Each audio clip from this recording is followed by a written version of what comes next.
again, everybody, and welcome to the Wednesday edition of the Chicago Sports Podcast. We are the monsters of the Madhouse. We got a monster show for you guys tonight. We are going to take a look into last night's episode of Hard Knocks. There was a lot to chop up in there, a lot of nuggets and tidbits. Touch a little bit on training camp as we enter the precipice of the Chicago Bears season. We'll have no starters on Thursday. And then we're going to get into a little fantasy quarterbacks and tight ends, wrap up. We did our wide receivers 2 weeks ago. We did our running backs 2 weeks ago, or 3 weeks ago. And now we're going to wrap this thing up with some quarterbacks, some tight ends, and go from there. So, gentlemen, last night on Hard Knocks, man, I'm going to be honest with you. Last night was by far my favorite show. There was so much football-y stuff in there, from the opening with Flu sitting in the office with Caleb, from them going over and talking about Tyson Bagent and chopping up how he's learning the playbook at the back of his hand. I really did love sitting in the office. I have one question about Eberflus's office. How doesn't he have chairs that spin at his desk, number one? And number two, I loved Caleb's answer. Practice is harder than the game. That was really awesome. Was he's breaking down that film, and it was really cool just to see like what he was seeing and kind of get his word. What did you guys think of that opening segment with Caleb and Flus and getting into some of this football-y stuff they got into? Absolutely. Yeah. I mean, I'm kind of with you on that one. It's as far as the Eberflus Williams connection there, it at first it came across as kind of a middle school teacher kind of thing, it's like, what we learned, and then it's like Williams answered, it's like pulled it out of him. It's like, well, practice is harder than a game. I mean, what can you say, but I mean, that's good though. That's great. But I like their whole little interaction, how they're breaking it down. It's like, hey, I thought Rome was going to be open here. He goes, but they switched the defense on me, Yeah. So, I mean, that was great that Williams is able to, actually already determine whether or not to throw it to Rome already. Kyle? Yeah, I liked it. First of all, it was by far the best episode of the season so far. My favorite part of the episode, personally, was when Ryan Poles is discussing the trade for Matthew Judon. I think that was awesome. You kind of got the insight, especially that he was kind of asking Kevin Warren and all the senior executives for the Chicago Bears, basically, if they were willing to let him make the trade. And he basically came out afterwards and said, you know what, the third round pick wasn't too expensive, but without Matthew Judon agreeing to a new deal, we weren't willing to make that trade. And it's cool to see that, because those decisions are obviously a lot harder than we all think they are, and he has to outweigh the future of the Chicago Bears versus the Chicago Bears now. It's cool to see. And obviously, you can start to see this chemistry growing between everybody, specifically Caleb Williams and Rome Odunze. And it was really entertaining, guys. I liked it a lot. Yeah, the one thing I did really, really like about the Matthew Judon thing was when he sat there and goes, man, I'm going to be really pissed if he gets 20 sacks next year. And I was sitting there like, yeah, that would really suck. But I did also hear they asked for it too, and the Bears wouldn't go up to there. That wasn't touched on in Hard Knocks. I just saw that on Twitter in a few places. So I don't know if there's any truth to that or not. And I also liked how they actually went inside the draft room for Austin Booker. And then they went back and were like, we can pass on this guy because we got him for 4 years, on a rookie deal, and he looks like the real deal. So I really, really did enjoy that Matthew Judon part as well. Moving on in that episode, I like when they went with Troy Taylor too, and Taylor's like, yeah, I started getting texts. Look at my text, and there's Caleb. You're not going to be punting much, man. I was like, yeah, I love this guy. So it was really football-y and just really cool. And I think something that like all of us were waiting to finally see, because I thought the first episodes, they're like a new television show. There was like a lot of build-up, but you weren't like getting any insight and stuff like that. So I really did. How about Caleb in that huddle saying, when they asked him, you got any nerves before he went on the field? He goes, I don't get nervous, man. I had nerves one time. I threw 2 interceptions versus Gillum, and then guess what? I threw what do you say, a post route or something? Yeah. And it was all over. I mean, when the guy was drafted, he said, I don't feel pressure, and now he's saying he doesn't get nervous, man. He's going to be the best quarterback of all time if this continues. I mean, he was mic'd up, though. I mean, he was mic'd up for that whole game, and he didn't seem nervous. I mean, there was nothing that he did that, to contradict that. Yeah, I mean, he looked completely, poised. Another day at work, right? I mean, he's been doing Right. this for his whole life. I think a lot of guys probably get nervous by the fact that they're on television and there's millions of people watching. But I think Caleb kind of looks at it like, oh, just another day at the office. Yeah. 100%. And the one thing I did take away too, because we were all talking about after the game how Flus let the players go, just kept them out there. But I think we found out that it wasn't the way they were playing. It was more or less the snap count, because I don't think he was sending back. He checked on the snap count. It was like, all right, offense is going back out there. I think if they pass that snap count, I don't think we see that rushing touchdown out of him. So, that's something to look at, and I'm glad because I think this team needs reps. They need it together to be this cohesive unit. So for us, and I know that some of us were on a text chain and just really, really happy that they were still going out there. And I'll tell you, when he got that touchdown, I love that on the sideline. Nope, I'm not letting that ball go. I'm keeping that ball. Yeah. John, it kind of reminded me when he later on started talking about how towards the very end of the show, he was talking about how he had communication issues. He couldn't hear his. Yeah. So I've been in that situation, obviously not when I played college ball, because we didn't have the mics in the ears. And I don't even think in 2001, I don't even think that was a thing, was it? And so in semi-pro, we weren't getting paid. So there's none of that, But when I was in the military and I was up in the with talking to the captain or whatever, every once in a while or up in combat, we would lose communication. And when that happens and you're so used to communicating back and forth, heck, let's just talk about the podcast.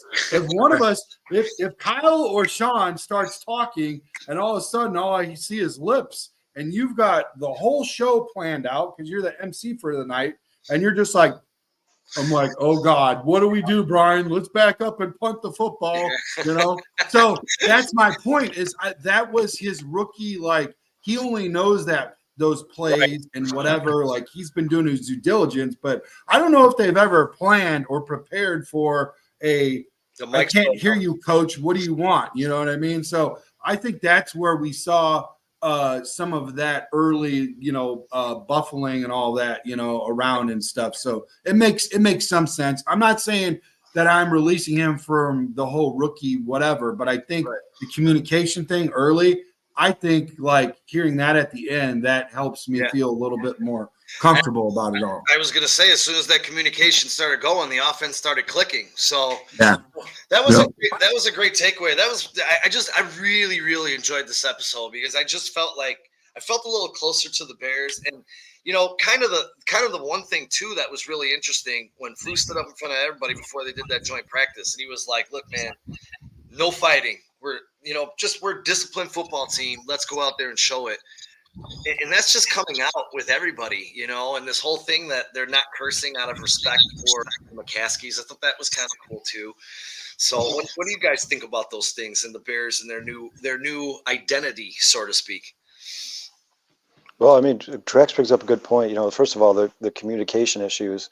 It was kind of cool to see Caleb Williams overcome adversity because he couldn't hear what the play was, but he was like, I just kind of pieced it together. Like, you got to do something, right? You can't just stand out there. You got to call a play. It was cool to see him make the executive decision. But yeah, Sean, I agree with you 100%. I mean, it's cool to see how the Bears brass is kind of pulling these guys aside, having private conversations with each individual. You see Eberflus pull Williams into the office the next day and say, hey, where did you learn? How did you get to this point? It just feels like there's a winning culture. I mean, obviously we don't know if that stuff was happening between. Wait, Kyle, let's put a pin in that. What are you, I missed that part of the show.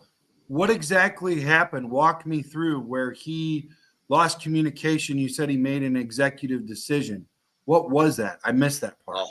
Yeah, so after that drive, the 3 and out, when Caleb Williams goes to the sideline, he goes up to the coaches and he says, when he was sitting on the bench, he says, I'm only getting pieces of the play because it's skipping. It's muting.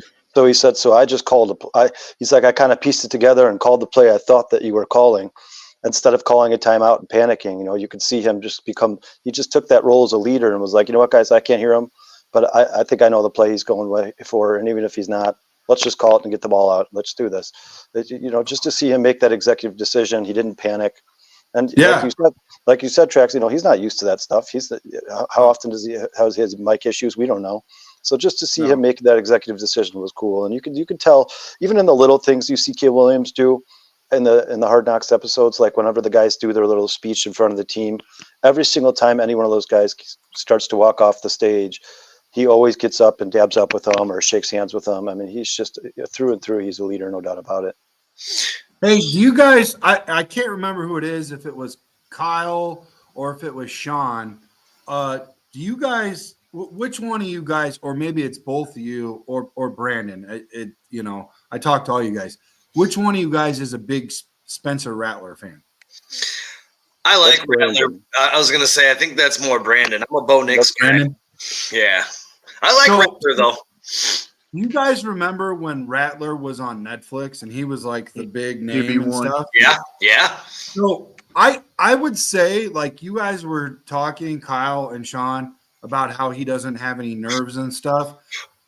Back in Oklahoma, I think that would start to show when you're going up against a made man in Spencer Rattler. But when he took over that Texas game, there was no, like, you know what I'm saying?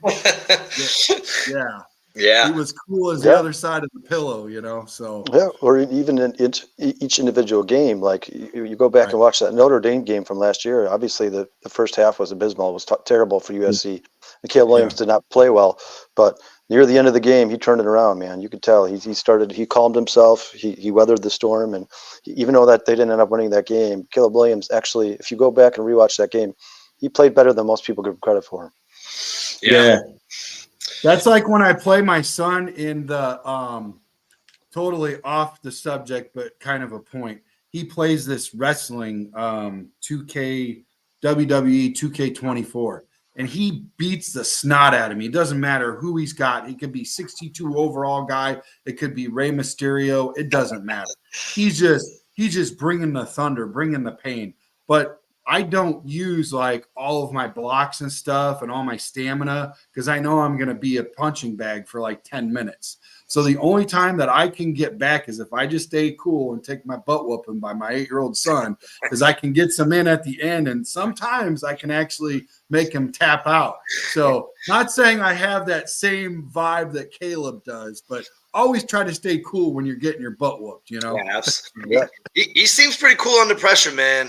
I'll tell you, the other thing I really liked was Troy Taylor getting hazed by Cario Santos. I thought that was pretty funny because he's such a small guy.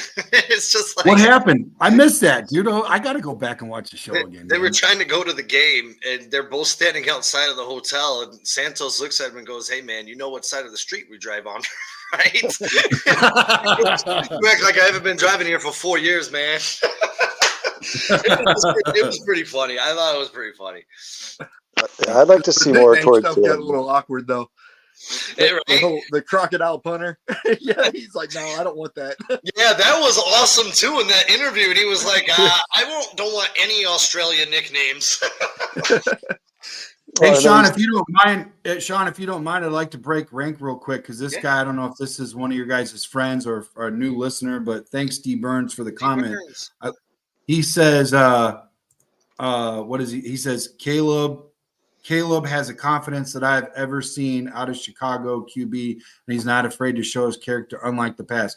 I want to say with that, fellas, choose your heroes wisely because, and I'm not making a knock on Justin Fields, whatever, but we all know who his hero was. He was a running quarterback.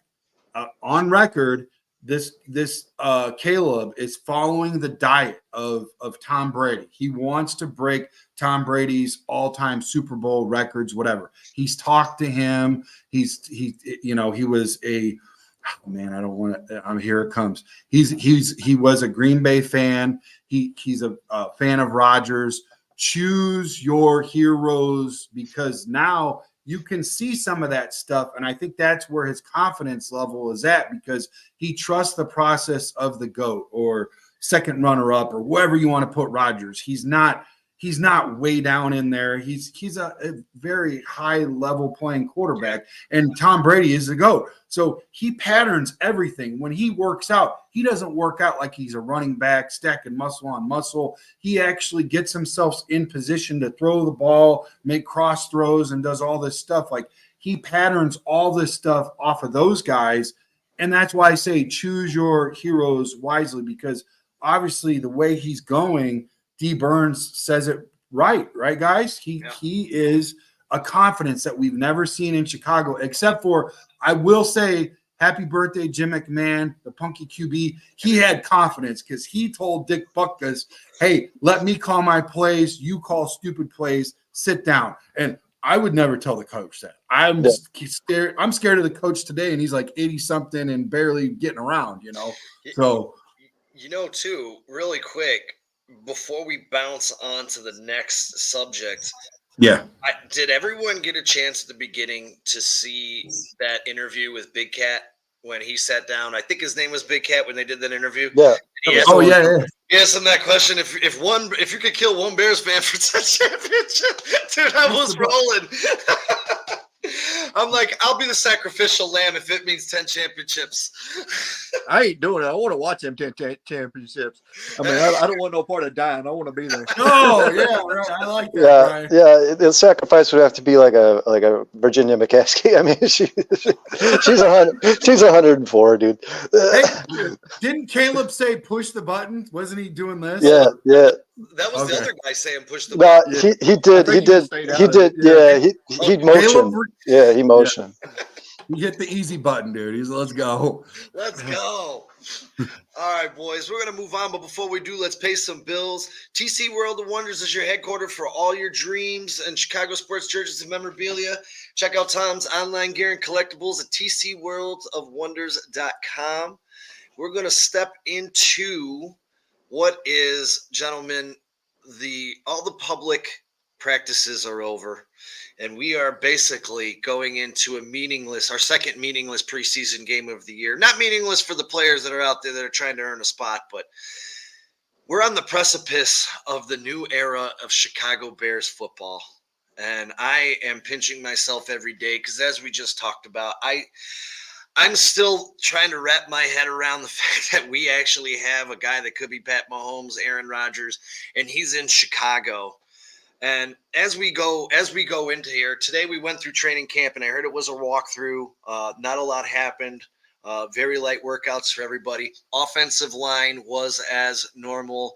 Everybody was there. Even our Nate Davis was there. But before we get out of training camp talk, because there's not a lot to talk about at this moment, is there any nuggets, tidbits, anything you guys want to touch on? There is something I want to touch on before we move on. And you know what? I'll start it off. Offensive line. All right. I know there's a lot of people still on this offensive line. And guys, I got to say, I know it's not a big sample size, but it's a good enough sample size. You have Coleman Shelton, 26 snaps, 82.8% pass protection. He held up. And if you're watching him on tape, he's going off one block, going to the other block. I mean, he's blocking two guys. There was no problems with the snaps, the exchange from quarterback to center. I'm not saying this guy's going to be Olin Kreutz, but I also don't think he's Lucas Patrick. What did you guys see out of this man, Coleman Shelton, during his reps during this preseason? Talk to me, boys. I love that one play that sticks out in my mind with Shelton is the pass to Swift. When that play broke down, Caleb made that pass like that. He actually got in front of that and took out the first guy to free Swift up. Yep. So he had the heads up and the wherewithal to go out and make that block, and that's really what set that play up. I mean, Swift fell down, but I mean, they gave all the credit to Caleb Williams, but really it was the center that did that job. Yeah. I mean, I don't hate Coleman Shelton. I never did. I think Coleman Shelton was a really good veteran player to bring in for the Chicago Bears. I mean, he played 2 full seasons with the Rams at center. He was part of the Rams team last year that had one of the best run games in the NFL with Kyron Williams.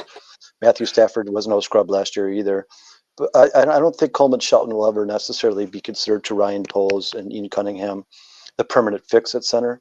But for right now, he's definitely a good duct tape, like a good fix a quick situation. And honestly, even if Ryan Bates ends up being the center, at least you got to have that competition, and they kind of get to light a fire under each other's ass, right? I mean, the Bears, we've been talking about this for how long now, guys? 10 years. The Bears have ignored the center position. At least for once, we could say that they have a veteran who's done it before. And it's somebody who knows the cadences. He's been in similar type of offenses. He knows the audibles. I think he can help. He could probably help Caleb Williams out more right now than Ryan Bates could. I agree with that 100%. 2 years with Matthew Stafford and Sean McVay. I like that a lot, dude. Sean McVay's a mastermind, dude. Yeah, let's not forget. If you go look at Pro Football Focus, Coleman Shelton, even though his last year's grade was only a 65, he still has gotten better every year. So maybe he just hasn't reached his pinnacle yet. And if he continues to get better this year, you go look at Pro Football Focus. If that lands at a 70, then he's an average to above average center, right? Yeah. I mean, like what Sean said, he's no Jay Hilgenberg, he's no Olin Kreutz, he's no Garza. But you know what? He's not Lucas Patrick.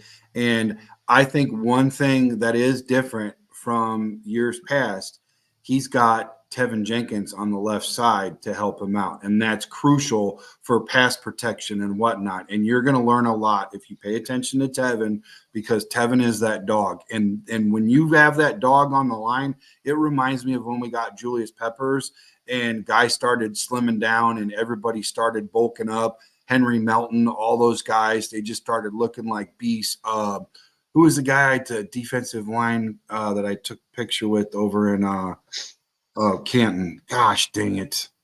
He played defensive end during the same time that Julius Peppers did, and those guys. Gosh darn! Yeah, why am I? Wasn't a Goonlier. No, but it's a name since like that. Mark Anderson. No, Israel not Mark. Izzy. Thank you. Oh. I draw blanks. Is he a Donahue? Izzy, if you looked at Izzy, and I talked to Tommy about this, he said they're kind of putting him into two different roles, two different positions. But once you had that dog come out in Peppers, he was more of faster, quicker. He really didn't have to go in between those positions and that kind of stuff. All I'm trying to say is I feel like Tevin Jenkins is that guy that is going to make Shelton look a lot better than he is, and could also develop him into what Kyle's saying. Well, he's not there yet. He might not be a Band-Aid, but he might not have even evolved until Tevin is there, because I really feel like Tevin over there and then over on the far right tackle between those two guys, I really think because I'm going to say this, guys, and you guys have heard me beat up our left tackle. I feel bad, dude, because he actually looks pretty decent this year, boys. And you guys know I played left tackle, so I'm very hard at left tackles, especially when we had Jason sitting on the couch. Freaking Peters, don't bother me. I was fishing before I got the job from freaking monster.com or whatever that is, that job, or Indeed. I really thought he was on the Braxton might be that dude where we keep and retain and give him an extension. I hate saying it because you guys know I pulled a 180, but dude, I feel good with I think it's just Tevin, boys. I really think it's Tevin, and I think that's why Shelton looks good and he's firing off like Brian said earlier. He knew exactly when that play broke down. Okay, you guys understand this. I know you guys know this, even though you ain't like big offensive linemen like me. Even when a play breaks down, I could accidentally block the wrong guy. Or right. Like last year, two guys blocked each other. Oh, who does that, dude? Don't remind me. His own teammate, dude. He didn't do that. He blocked in the right direction. And like Brian just said, he made that whole play with swift go, Yeah. So I'm feeling good about it. I'm not ecstatic, but kind of riddle me this, Sean. Riddle me this, Kyle, while I got you guys, while I'm on your guys' show. Name one team in the NFL besides the Cowboys a couple years ago who has a star-studded plethora of offensive line that is just phenomenal from left to unfortunately. the Lions. Oh yeah. The Lions, unfortunately. Yeah, you're right. Yeah, Trax, you're right. I mean, you got to make salary sacrifices somewhere. You can't pay everybody top dollar. We saw Ryan Poles and the Kansas City Chiefs do this with Patrick Mahomes in Kansas City. None of their offensive linemen were top 5 draft picks. Those guys are all kind of guys who are later round picks who are playing better than their draft position. I think the Bears are looking to do the same thing in Chicago. I mean, like you said, Trax, Braxton Jones was young when he was drafted. He's still young. He's going into his 3rd season. He still has room to improve. I think we all agree that Darnell Wright's going to get better this year. I mean, that's without a question, just purely based on the fact that he's one of the largest men I've ever seen on a football field. And I think Tevin Jenkins, when healthy, should be considered a top 5 guard in the NFC, if not the NFL. I mean, right. And I think Coleman Shelton, like we talked about earlier, even if he's average, he could just hold his own. Then there's not really a really weak link. The only one we're obviously still all worried about is Nate Davis. That's it. And it's not even necessarily the way Nate Davis plays. It's more of his availability. I don't know. We just never know what's going on with him. They're very quiet about what's going on with Nate Davis. And Sean said a couple weeks ago that, and I think Brian said this as well, that they had heard coming out of Tennessee that he was never a big fan of practicing. That kind of scares me a little bit. It's like, well, why the hell did we sign him? If this guy's he's not a team player and he doesn't have that work ethic, then he shouldn't be a Chicago Bear. That's not a Hits philosophy follower. No. Hey, you guys know really quick, one of my favorite centers of all time isn't even on the Bears in Jeff Saturday, and he was undrafted. So all this stuff about Karan playing for Yale and how Yale doesn't bring blah blah blah. I don't want to hear it, boys. Jeff Saturday undrafted. So there's proof in the pudding that you can come from out of nowhere, rise from the ashes, and be a Terrell Davis type offensive lineman. You know what I'm saying? You want to know too? Brando and I were talking about this the other day because we were looking at Karan. He started as a right guard. So maybe there's if he was? Yeah, he was a right guard. He started. He converted into a tackle. So there could be a chance where they bring him back to the guard position if Braxton. Does he have smaller arms? Is that what's going on, or what do you? I don't know. They converted him to a tackle, but I don't know his arm length off the top of my head. But I mean, if you get Tevin Jenkins would be a converted tackle. You get Kyron, who'd be a converted tackle. Guards. I mean. I like where the Bears are. I mean, I don't think we have the Lions line, but I definitely don't think we have the line of 2 years ago either. Well, boys, name another position really quickly. Name another position that is in need that we don't have to focus on every draft, the next couple drafts. We have a lot of picks. So guess what? After this, bro, the sky's the limit, boys. Yeah. It's going to be freaking milk and honey, man. Yeah, it's gonna be cool. Tracks, you're 100% right. I mean, how many times Rome wasn't built in a day, guys? You cannot with the financial, the salary cap and everything, the finances that go into the NFL. You cannot rebuild a team in 1 year. As far as I'm concerned, Ryan Poles has done a hell of a job. And if that's all we got to worry about next year is, should we go get another guard? Should we get a center? That's a great spot to be in. And you know what, Tracks, you're right. Offensive lineman seems to be the most common position where these guys who are drafted late or even undrafted like Jeff Saturday, these guys come out of the woodwork. I mean, Lloyd Cushenberry, the biggest free agent center in the offseason, he was like a 3rd round pick, wasn't he? He wasn't a super. I don't think he was high end. Yeah. I mean, no centers are drafted really high. So I am not done with Coleman Shelton by any means necessary. I think right now the Bears are in a better position than I thought they were before training camp started. I will say that. Sean, you follow fantasy football, Sean, and you also follow college ball. What does the draft look like next year? Not to get too far off of the rails, but what does the draft look like next year for offensive line? Is it pretty solid, or? I'll be honest. The only thing I've looked at for next year is quarterbacks, which I don't know why, but and wide receivers. I was just actually looking at it the other day. I haven't gotten that far because college football hasn't started yet. I actually took a list. Here and of the top players in college football next year. And I do believe there is a center on there from Alabama. I'd have to find it.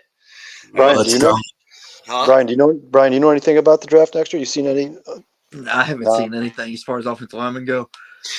I did hear, and I'm not saying that this is saying that there's not going to be any good offensive linemen, but I did hear a draft expert for the NFL say that next year is going to be primarily that first round is going to be a lot of good defensive players, more defensive Okay. players than offensive players. That I So, did hear. Only why they didn't touch them till pick 13 this year. So it's probably everybody's, Well, holding and, their it's- draft picks for next year. And you guys know what happens. By the time the college season's over, there'll be a bunch of guys who weren't projected in the top 10 and the top 10. You don't know. And I misspoke. It's Will Campbell. He's an offensive tackle out of LSU. He's I like that name. That's a solid name, Will Campbell, dude. he's ranked number 6 in the top 10 players of 2024. That guy's getting the soup commercial, man. No doubt about it. Going chunky. Before we switch to fantasy football, man, I got to give kudos to one guy who hopefully can stay healthy this year. I know he's had a couple injury woes, missed a month last year, but holy crap, did he jump off the screen this weekend? I think you guys know who I'm talking about. I don't even have to mention his name. You got it. Spider-Man, dude. Oh my God, does Kyler Gordon look amazing, dude? And I did hear today in training camp, Jaquan Brisker ran on the field and announced himself by screaming at the top of the lungs, "I'm back," like the Incredible Hulk. So you get Brisker back with Gordon, man, dude, come on, let's go. Yeah, people always say the preseason's not worth watching, but man, there's always a couple standouts. Kyler Gordon and Josh Blackwell looked absolutely amazing on Saturday. They both had phenomenal games. Josh Blackwell was all over the place. Actually, the sack that Josh Blackwell got looked almost exactly the same as the sack that Kyler Gordon got, except for we got a pick out of it. But I mean, those two guys were all over the field, and just a testament to the Bears on how deep that secondary is going to be this year. Brian, is there anybody that stuck out to you in that game? Anybody in particular? Maybe somebody who nobody's watching. As far as not as far as the games go, that hasn't been mentioned already, but as far as like Hard Knocks and all that stuff and all the training camp news, Jalen Johnson's still killing it. I mean, when Keenan Allen talks about it, I was like, I don't think I've caught a pass on him all year. Honestly, I was starting to worry about Keenan Allen. You hear that, and then you hear that Keenan Allen gained 20 pounds in the offseason, and then you hear he goes torches Cincinnati during their combined workout. So I started feeling a little better there. So, yeah, Jalen Johnson apparently stepped his game up even farther this year, and that top 100 thing apparently really. What about you? What about you, Trax? The Trax? Anybody stand out to you in particular? I'm actually a big fan of Kyler. I talked to his mom, Eva, and don't make jokes, boys. It's cool. It's totally above board. But she was actually asking me. She was actually asking me today if Kyler was in training because she hadn't seen or heard anything of him since the game. Did you guys see anything or hear anything about if he was held out or something? Because she was. I did hear that. I don't know what you consider veterans. I don't know what the Bears consider veterans, but they did say that this week was going to be a very, very light week for all the veterans. Yeah. I'm assuming Kyler Gordon at this point would probably be part of that. I think now what they're doing with this training camp today, this kind of walkthrough, this light workout, and then even the game on Thursday, this is where they're making those final cuts, right, guys? I mean, yeah. Is Velus Jones going to make this team? Is Dante Pettis going to make this team? Is Hardy? That Hardy guy that guy's been playing absolutely phenomenal for the Bears. He came out of nowhere. I mean, somebody's getting good. Somebody's not going to be here, and it's going to be a very tough decision for Ryan Poles. Boys, I will say this, and this is like a low. This isn't probably like my favorite, but it's consistent, and I'm happy. And not to say that he's going to break the starting, offensive line. Don't get it twisted.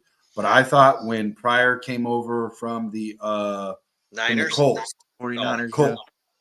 Well, yeah, but he played for the Colts too, so that's when I saw him, the right guard. And now I've seen him with us, and I've seen some blocks and stuff, and some solid him winning the push. Just looking for that push is what I'm looking for, and just playing smart football. I seen that. So, and I look more over on that side because, as you guys said earlier, we're worried about who's going to fill in Nate Davis. And I feel like, I don't know if it's temporary or whatever, I feel like he could facilitate that at some level with the way he's playing right now. I like what he's doing. Trex, he played at the guard spot, right? Yeah, right guard, yes. Pryor, yeah. Yeah, I mean that's awesome because he had some bad Pro Football Focus scores, but those were all his tackles. So if the Bears were over here to transition him to the guard, that would be. I was gonna say, he- Kyle. We he talked looks- about that game against Buffalo, dude. That Pryor was really impressive, and he stood out in that Yeah. game. Man. Yeah, he looked like a beast, man. He was pushing like two guys at once off the ball, and Yeah. maybe But they found I'm trying to tell you guys something. There's something like my drill sergeant. He brought stuff out of me like I was a freaking a fluff cake or a muffin or whatever. I was nothing what I was when he got done with me. There's people like Tevin that can bring you up to speed. You know what I'm saying? And I think that guy is the guy that we need on the offensive line, boys. I really do. Tevin Jenkins is a very important piece for the Chicago Bears this year, man. Yeah, Very there was important. no question when he was out in front of Caleb Williams when he ran that touchdown in. Nobody was touching Williams. And he was 10 yards ahead of him. I mean, if Williams would have thrown that ball, would have been eligible receiver. He was like, "Come on!" He was already gone. He's like, "Oh, you ain't getting touched." Brian, did you hear about the scrum in practice yesterday? The little fight in practice yesterday, where Javon Dexter laid out Ian Wheeler, laid him out, hit him hard. And they said the first person that came to his defense was Tevin Jenkins, man. He was right in Dexter's face the second that hit happened. He was like, "Hey, man, don't touch him don't hit him like that. This is practice." I still He's a remember leader. his rookie year, Jenkins, when he got in a fight with somebody else by protecting quarterback. It's probably Mitch back then. Yeah, it was Mitch. I remember that. And then they all jumped on Kevin, say, "No, don't do this. You're going to get a penalty and stuff like that." Now you look back, and Jenkins is the only one that's left. Yeah. Plus everybody else. Plus, that was the Matt Nagy regime who was like, "Hey, don't protect it. Don't go and rebuttal." Eberflus is like, "Hey, your quarterback gets it late. Go beat some ass, man." Right. He was nasty coming out of college. He stayed that way. I love Tevin Jenkins. He just needs to stay healthy. Yeah, 100%. Mm-hmm.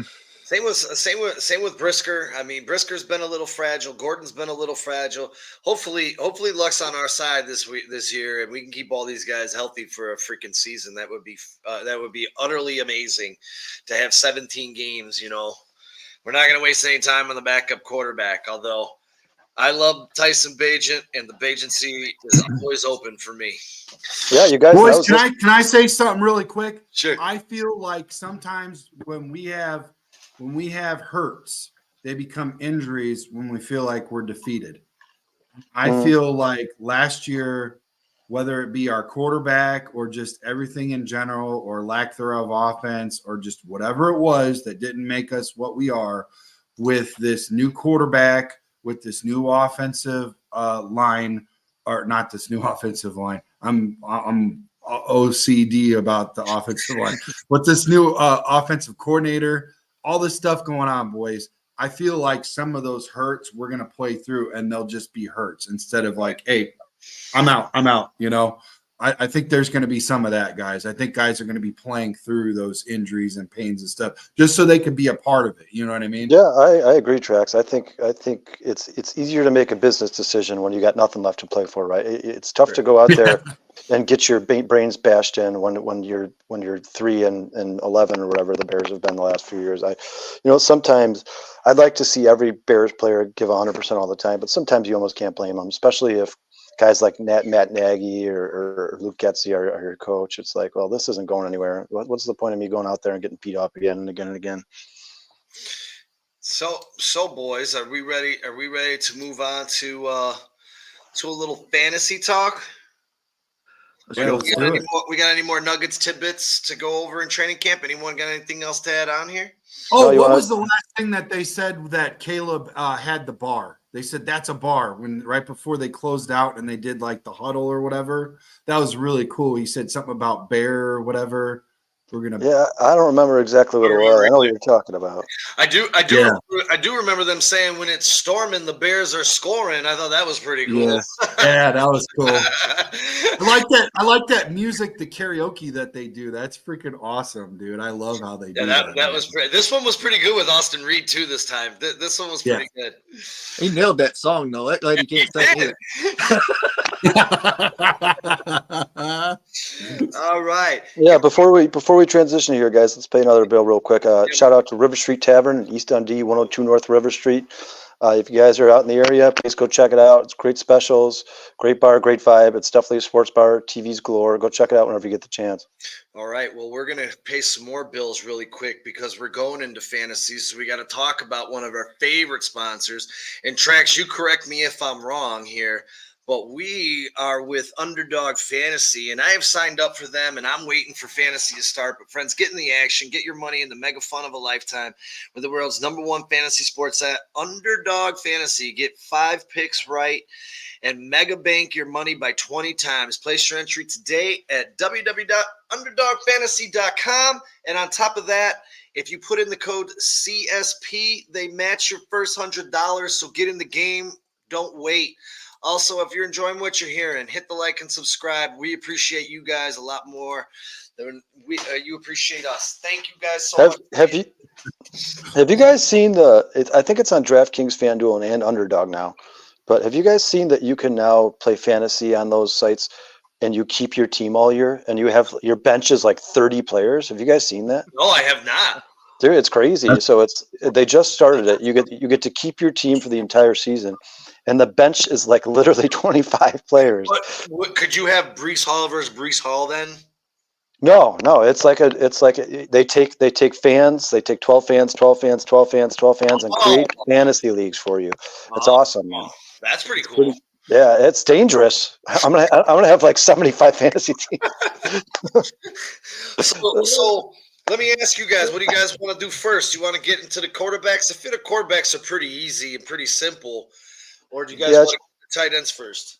Yeah, I'd say quarterbacks because we're going to need a lot more time for the tight ends. The quarterbacks are pretty simple, right? All right, let's bust into these tight ends. I'm going to throw up my rankings really quick, and we're going to go in here. Let me get up my – you're doing quarterbacks, right? Let me get up my quarterback notes here. And you guys, Brian, go ahead. Feel free, man. I'm going to start off. I got Mahomes. I had a really, really, really hard time with Jackson and Mahomes deciding one or two. And I'll tell you why. Lamar, #1, has finished in the top 10 in every season since 2019. He finished top 4 last year. He had a lot of injuries on the team. He missed Mark Andrews. He also was missing Zay Flowers. Was a rookie growing into his role. And he's just loaded. And I think I lowered him down because I think Derrick Henry's going to be sniping some of those touchdowns from him in the goal line. And Pat Mahomes probably has the best weapons he's ever had as a quarterback currently. So, Brian, what you got there in these early quarterback tiers? I've got it pretty similar, honestly. I've got I don't have Joe Burrow in my top tier. I do have Patrick Mahomes #1. I am a fan of Lamar. I love running quarterbacks in fantasy league. I hate them on my team. I love them. And then I go Mahomes. I got Lamar, Josh Allen, and then that's my top tier. I mean, I don't have 4 in there. That's my I've got 3. So I mean, that's where I'm at. And Jalen Hurts is probably going to be flirting with it. I just don't know how good he's going to be with all that rift that he has with his coach. So that's kind of what puts me in tier 2 for me. So go ahead, Kyle. Yeah, I mean, all of our tiers are pretty much the same, guys. I think I have in my top tier are the same 4 guys: Allen, Burrow, Mahomes, and Jackson. Now I have them in that order. I think Josh Allen is still going to end up being QB1. I know people are calling me crazy because he lost all of his weapons, but I actually had Josh Allen last year in one of my leagues, and a lot of the points that Josh Allen scored was in the games that they lost. He actually, because what happens is once they go down, they just start letting Josh Allen do whatever he wants. Once they're down by 2 touchdowns late in the third quarter, they're like, Josh, just go out there and sling the ball. And he got a lot of his fantasy points late in games for me. And I think he's going to do the same thing this year. Win or lose, I'm not saying that the Bills are going to be a great team, but I think, and Josh Allen, I think, has the most rushing touchdown potential of any quarterback in the NFL. I always put Lamar Jackson in there in my top 5, 6, because like Brian said, fantasy quarterbacks who run the ball are always going to get you more points. They get those rushing yards, they get those passing yards, and they get rushing touchdowns. And then I'm actually going to put Joe Burrow above Patrick Mahomes. And I know that sounds crazy, but realistically, and this is all based on health. So if realistically you go look back at Joe Burrow with a healthy Joe Burrow, a healthy T. Higgins, and a healthy Jamar Chase, that was one of the best years I've ever seen from a quarterback. I think he actually had 3-4 passing touchdown games that year. He was absolutely amazing. And I think it was his rookie season or second year that he played with all those guys healthy. And then Yeah. obviously Patrick Mahomes has to be in everybody's top tier, no matter even last year when he had almost no weapons. I think he was still average to be the first quarterback picked in most drafts. Yeah, but and He just looks steady. he finished a little bit lower. I did dig up I can't talk. I dug up a stat for you guys. So highest percentage of starts as a top 3 quarterback since 2020. And Kyle, I threw this out to you yesterday, and you guessed it without even thinking about it. It's Josh Allen, 41%. That drops drastically. And when you start looking at your rankings, guys, it's all about where can I go? And this is why I don't draft quarterbacks that early, because top 3 finishers after Josh Allen at a whopping 41%, you got Dak at 30, Jalen Hurts at 29, Mahomes at 23, Herbert at 21, Lamar at 18. Here's the tricky one. Justin Fields at number 7 at 16%, finishing in the top 3. Burrow at 15, Murray at 14, and Tua tied at 14 at 10. So honestly, I mean, if you take Josh Allen out, the disparity between the rest of the quarterbacks is not that much. Yeah, it's minimal. And I'll say this right now, guys, to everybody listening: if you are getting into a fantasy league for the first time this year, you are chasing points, but you have to do it in a smart way. So quarterbacks should never, first of all, for me personally, should never be drafted in the first round of any fantasy league. Quarterbacks, if you go look at the difference per week between quarterbacks, the points per week, from I think last year, or maybe it was 2 years ago, the number 1 quarterback as compared to the number 12 quarterback, the average was 2.4 points per week difference between the two of them. The number 1 quarterback, number 12. You go do that with the number 1 wide receiver, number 12 wide receiver. It's huge disparity. So you want to go after those top running backs, those top wide receivers, and then start to worry about a quarterback. For me personally, somewhere around the 4th, 5th, 6th round. And if guys like Josh Allen, Patrick Mahomes are gone in the 4th, then I wouldn't touch a quarterback till the 6th. Here, I'm going to throw this out to you guys, and I'm going to say, I know, it's hard to trust this guy. But do you think this guy could be a league winner? If he could play the entire season, Deshaun Watson with Judy, Cooper, and Njoku, and one of the top offensive lines with Jerome Ford and Nick Chubb coming back, do you think this guy could be a sneaky? I have him on my list. It's 18. Do you think is there any way 17 games healthy? Now, mind you, he averaged 17.3 points, fantasy points per game to Amari Cooper alone last year. Do you think this guy could be a late round sleeper pick? Not really a sleeper because it's Deshaun Watson, but you understand what I'm saying because he's pretty low on everyone's list. Brian, what do you think about that? I personally, I don't think he has any heart. So I don't. As soon as that guy, Drax was saying earlier, as soon as he feels anything, that dude's not. I mean, he's not playing through any pain, and dude, I mean, you can't even trust him to be your backup at this point. I don't think his money's all fully guaranteed. He don't care if he plays or not. So I'd stay away from him. I wouldn't draft him in round 14. Not even as a backup? No, I don't like that guy at all. I agree. I agree 100% with Brian, man. If I had 2 quarterbacks and both of them got hurt, I would consider picking up Deshaun Watson, but he's not even in my rankings at all. I don't think it's going on between the years there. I don't think he has much heart left for the game at all. I think Deshaun Watson did something stupid, and he around that time, it just so happened to be bad timing, was rewarded for what he did, and I think he almost feels guilty taking the Browns' money. And I think Brian's right. I think the second that the game's getting out of hand or their season's getting out of hand, he checks out. He got paid. He doesn't have to worry about it. He had a bunch of injuries last year, like Trax was talking about. Some of them seems like phantom injuries. It's like every week his pinky was hurt or something. I would not go anywhere near Deshaun Watson. He is not in my top 20. All right, one more dark horse MVP, and then I'm going to go to my. Go ahead, Trax. I would like to move Rodgers up to tier 2, maybe tier 3. I think 5's too. Well, you stole my thunder because that was going to be my next dark horse MVP. There, Trax. Go ahead, man. I won't say anything. No, you're all good, brother. So I was just going to ask you guys, with a healthy offensive line this year, at the addition of Mike Williams, who also can't stay healthy, but one of my favorite wide receivers, Garrett Wilson, behind Breece Hall, do you guys feel Aaron Rodgers could be a late round dark horse fantasy MVP? Not league MVP, but fantasy MVP?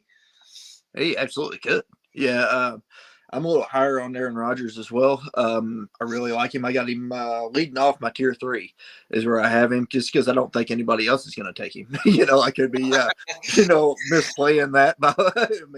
But it's just where he is. I think with, he's got Wilson, he's got his receivers. Mike Williams. He's going to be there. As long as he stays healthy and he ain't had back-to-back injuries in forever. I don't want anybody to get hurt, but even though it is Aaron Rodgers, I like him. I can't say love when it comes to Aaron Rodgers. It just doesn't roll off the tongue. But he definitely could be a dark horse for that, fantasy points MVP there. He's the pillar of consistency, man. I think he's going to have a season very similar to like Matthew Stafford. When these guys get older, obviously they're not bombing the ball 80 yards every play, but Aaron Rodgers is a smart player. He's 4 years removed from back-to-back MVPs. He has a great offense there. If Mike Williams can't stay healthy on the other side of Garrett Wilson and you have Breece Hall in the backfield, their offensive line improved in the offseason. I think Aaron Rodgers is actually going to have a really good season. I think the Jets are as well. I have Aaron Rodgers as the last player in my tier 3, like Brian said, but it wouldn't surprise me at all if by the end of the season he snuck up into that tier 2 or tier 1. You never count Aaron Rodgers out, just like you never counted TB12 out, right? And now we don't have to worry about him anymore. So now I can maybe, if he's on my fantasy team, I can root for him. For the first time ever. So I think we talked about this a couple weeks ago. We weren't going to take. Hey, Sean. Yeah. Sean, do you know who or anybody? Do you guys know who his OC is and quarterback coach? I do not for the Jets. Nathaniel Hackett's his OC, right? Yeah, Hackett. I think he's still that. That's right. Yeah. From the Broncos. I like Hackett. So Yeah. And at this point, how much does the coaches really have to coach Aaron Rodgers up? Right, he knows what he's doing. Like as long as they put the talent around him, I think he's going to be good. I also like that tight end. That tight end over there is underrated as well, Conklin. Hey, we're going to talk about it in a minute. I'm just saying he's a good third receiver if they don't have I don't know who their number 3 wide receiver is. I'm sure it's somebody. They drafted. Is it Alan Lazard? Is Alan Lazard there? Clowney still is it? Clowney hung around forever. They drafted Makai Conley or Conklin, yeah, something like that.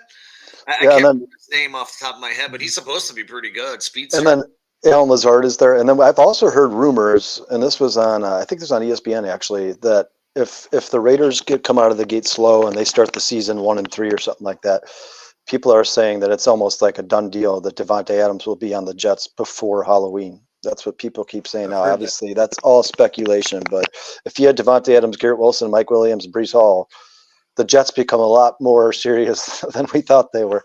I don't know if that's going to happen with Gardner Minshew at the helm there.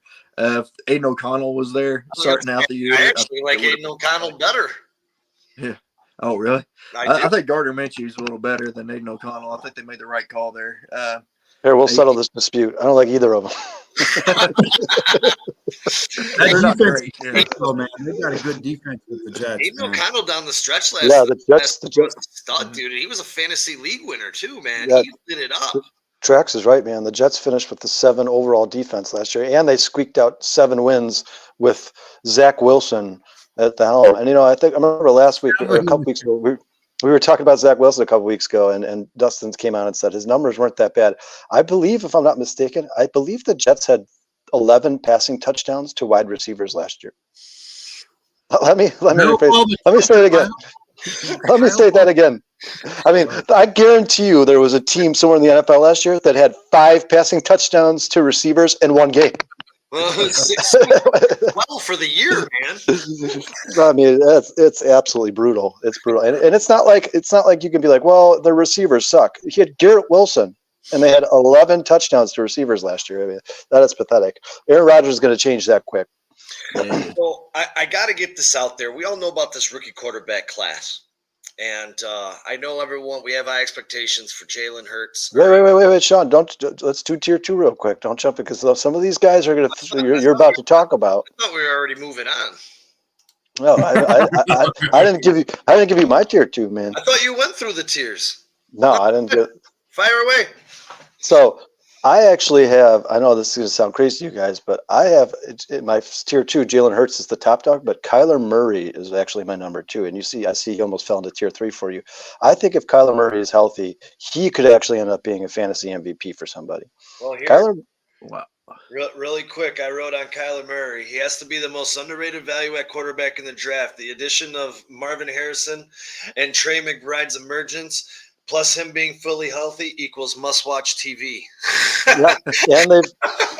Yeah, and they've added to the offensive line, and they have Michael Wilson, who's I think is underrated, and they have James Conner and now Trey Benson in the backfield in case James Conner gets hurt. I think that Cardinals offense is going to be more high-powered than people think. Don't forget about Greg Dortch, because Greg Dortch's numbers are off the charts. I don't have my wide receivers up, but when he's on the field, he's ridiculous. A late round 13, 14, 15 round flyer, just throw him on your team, because if anything happens to any of those receivers, Dortch is a beast, and he's a small little guy, but his numbers are phenomenal. Yeah, and all of you fantasy players out there, my buyers beware. My biggest could be bust is Anthony Richardson. Everybody keeps jumping all over this guy. Like he's so the next coming of God. I mean, people keep talking like, well, he had a freak injury last year. He was out for most of the season. No, he had 4 separate injuries last year, guys. 4 separate injuries. And you're talking about a guy whose special is running the football. Like, that's not a good combination. But did you hear today what the Cincinnati Bengals were saying about him from the scrimmage? From that scrimmage? Like they were getting frustrated with them. They were like, Anthony, throw the ball, Anthony. Like the other team. They said all he wants to do is run. I wonder. Fantasy players, I'm with Kyle on this. I'm staying away from everything Indianapolis not named Fred Taylor. Or Jonathan Taylor, sorry. Yeah, I agree. Jonathan Michael Taylor. Fred Taylor would be interesting. Right. Yeah, and then I'd say the rest of my tiers pretty much match up with yours, Sean. Sean, I know you were just about to say, where do these rookies fall in our QB rankings? Who are the dark horses? Who could win you their league late in the season? Comes around kind of like, see, let's hear. I know who yours is, Sean. Let's hear it. Tell the viewers. Well, give me a second, because I took time to do this write-up on this gentleman, because Bo Nix is phenomenal. Okay, he's 20. First off, he's 24 years old, so he's a little bit older than a normal rookie coming into the NFL. He spent 5 years in college. He played 3 years at Auburn, transferred to Oregon. He went 22-5 there. Last year, his season, 45 touchdowns, 3 interceptions. He broke Mariota's individual touchdown record and passing record. Not to mention, this dude can run the ball. In 2022, he had 14 rushing touchdowns. 4 out of his 5 years in college, he had 6+ rushing touchdowns.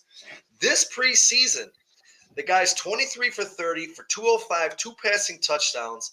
He has 6 rushes for 29 yards, which is almost 5 yards a carry. On top of that, he doesn't turn the ball over. Go look at his turnovers in college. The guy he's smart. He protects the ball. And I know we talked about this. We were watching him against Green Bay the other day. This guy's dancing around the pocket, creating time. He was doing Caleb Williams type stuff. And I'm sitting here, I'm texting everyone. I'm like, dude, who's watching the Bo Nix show right now? Because this dude looks unfreaking believable. By the way, he also punted 9 times in college for a 35-yard average, which I thought was really awesome too. The guy's an all-around athlete. Don't sleep on Bo Nix, guys. Yeah, Sean, I agree with you. And, you left a couple of things out. I mean, first of all, I think he's, 6'4", 230 pounds. I mean, He's a big dude. He's not a little guy. So when he takes off, he's scary. And second of all, he's coming into maybe the best position of any rookie quarterback drafted this year. Now, the Bears have a better team than the Denver Broncos, no doubt. But the Bears do not have Sean Payton. I don't care. People can say what they want about the guy personally, or what type of person they think he is. But he's a damn good football coach. Yep. I don't know if you guys remember or not, but before Drew Brees got got Sean Payton. He looked like a slightly above average quarterback, not great, but good. And then he got Sean Payton, and he became one of the best quarterbacks ever to play football and broke numerous records on his way. I like him a lot. I think all these rookie quarterbacks are kind of guys you want to look for later in the season. I think they'll start to make a fantasy impact around week 8, 7, 8, 9, rather than drafting them and starting them week 1. But I'd say that the first time in a very long time, I think Caleb Williams, Jaden Daniels, and Bo Nix can all have major fantasy impacts this season. And usually rookie quarterbacks coming in and making a fantasy impact is very rare. Obviously, we saw C.J. Stroud last year. But besides that, it was slim pickings for the rookie quarterbacks last year. Yeah, I agree. My sleeper, and you guys, you're going to be shocked. You hear it first from me. It's a guy named Caleb Williams. Yeah. I didn't know that was coming. Hold on, I think I got him at 13. I got him at 13. Dude, I'm going to tell you something. I had Patrick Mahomes last year. I drafted him right away. I did everything Kyle said you're not supposed to do. I'm glad you guys are not in my fantasy league this year because you guys would eat me for lunch. And I had a lot of Bears on my team, and we weren't good offensively. You're asking me how I found offensive players. I don't know. I did, and I put them on my team. And then when we had to buy, all those guys sat. It didn't matter because they didn't score anyways, except for one guy in Fields. Like, there were games where he legit had more fantasy. I'm just talking about fantasy. I'm not talking about a quarterback. Patrick Mahomes was a better quarterback throughout the entire year. He started off really slow, and he was scaring me. And then there was times where, like, Fields would have, like, ungodly amount of fantasy points. So maybe Bo Nix is this year's Fields, but with better – success Weapons. raters. What do you think, Brian? Honestly, my leader is probably Jaden Daniels. I got Jaden Daniels actually ahead of Caleb Williams. I know he has his flaws, but he's got Lamar written all over him. I mean, it's just who he is.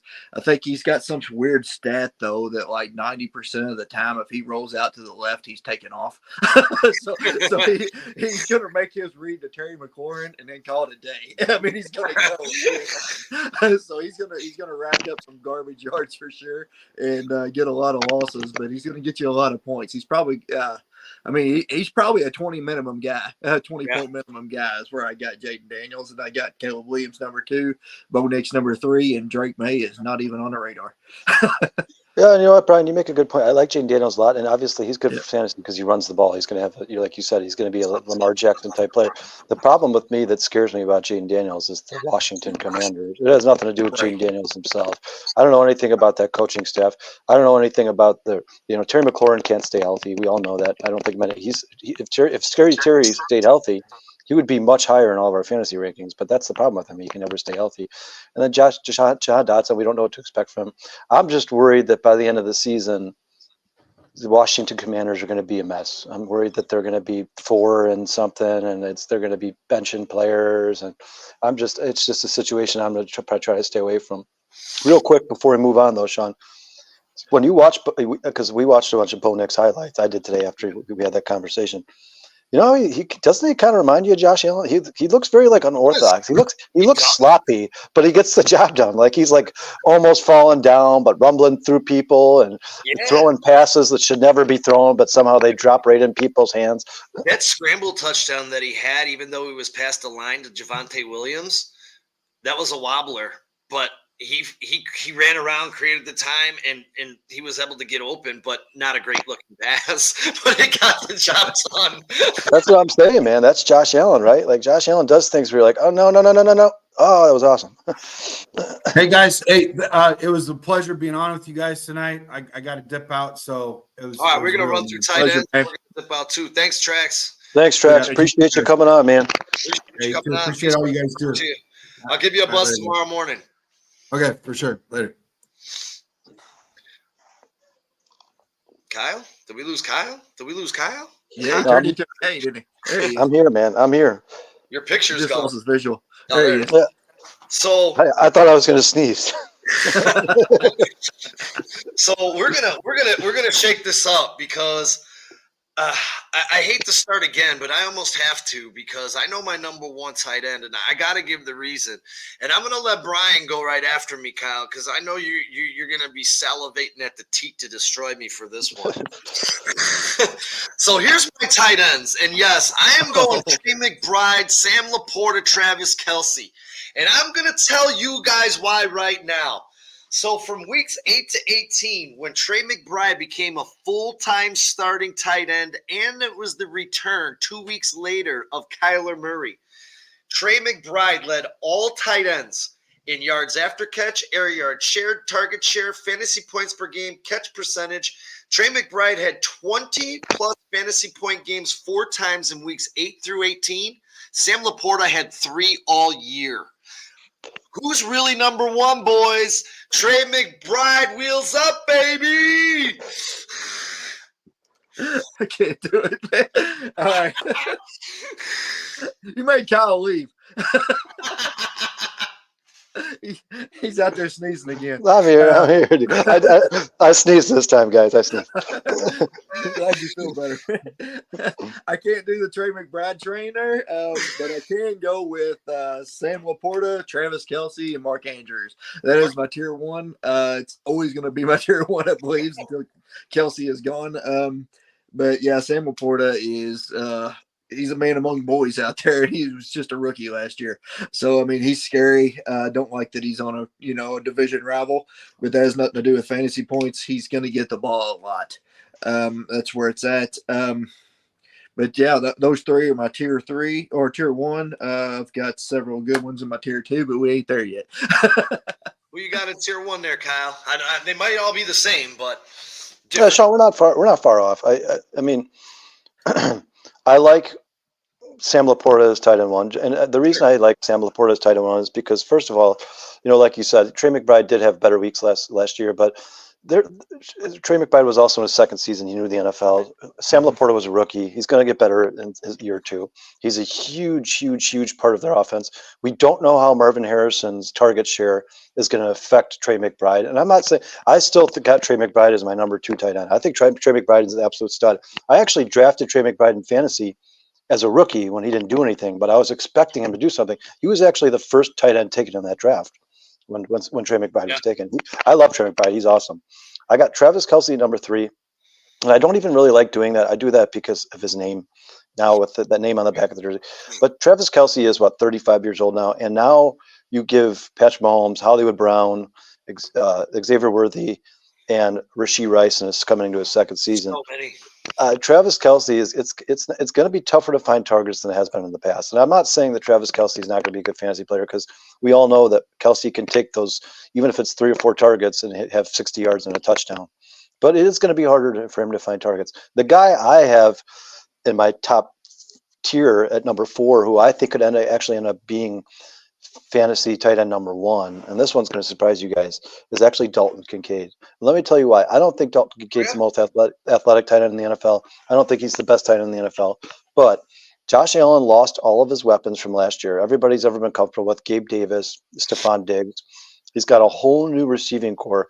The guy he's going to trust the most and look for the most often is going to be Dalton Kincaid, because you saw that bond that they created at the end of last year after Joe Brady took over the offense. Dalton Kincaid and James Cook took off and became 2 of the best players in the NFL in fantasy with the second half of the season.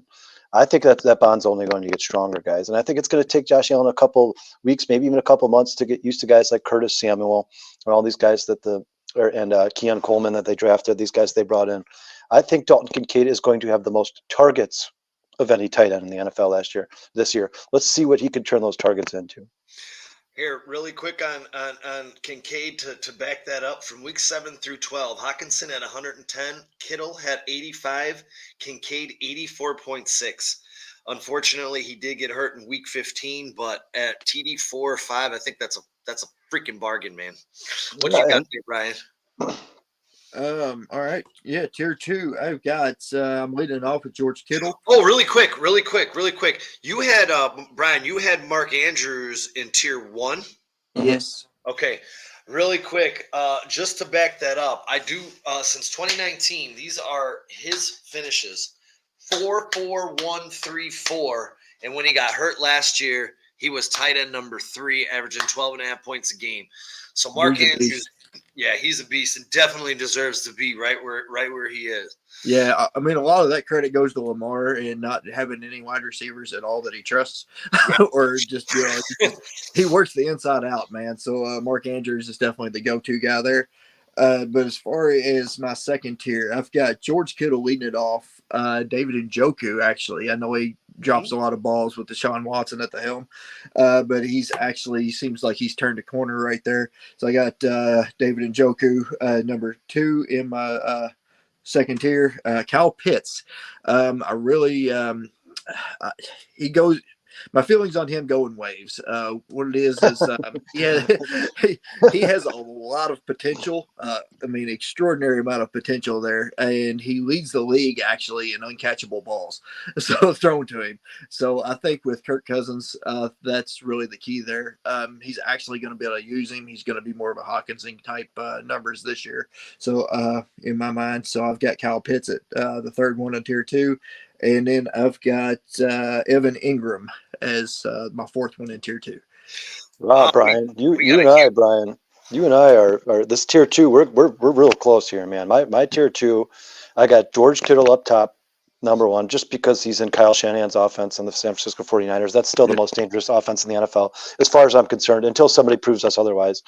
I got Mark Andrews at 2 in tier 2, and the only reason Mark Andrews is above George Kittle for me is because I think Isaiah Likely is actually going to cut into his time a little bit. Isaiah Likely is actually a very good player, and I think the Ravens really I think they're going to try to find ways to get him on the field. I also do worry about Mark Andrews' age, knees, injury past. I mean, I know he hasn't gotten injured a lot, but you guys, he's getting older. So and that injury last year I know it didn't end up being as bad as they thought it was going to be, but man, was that nasty. That was rough. Then I have Kyle Pitts right behind Mark Andrews, and I agree with you 100%, Brian.